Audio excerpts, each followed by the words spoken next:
paniniwala o kita?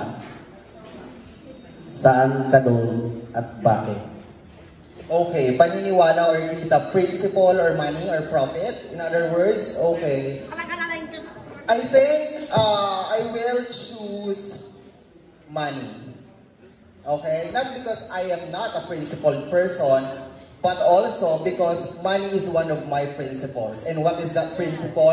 In order for me to survive, in order for me to help, in order for me to share my knowledge, my wisdom, and all the information that I know as a teacher, I need money. Why?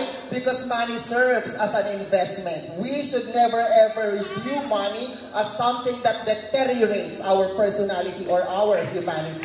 We have to only view money as a lubricant of exchange, a critical factor in order for us to live, in order for us to survive. Because at the end of the day, no matter how many principles we've got, if we are not being practical enough to know the resources that we will need in order for us to properly execute, implement, and manifest those principles, then definitely we are useless and meaningless. So, the message of that question is for us people to know what to prioritize. Because when we know what to prioritize, then we shall be able to know how to organize. And if we are going to know how to organize, then we can ensure that we are always becoming the best that we can be. Not only for ourselves, but also for humanity.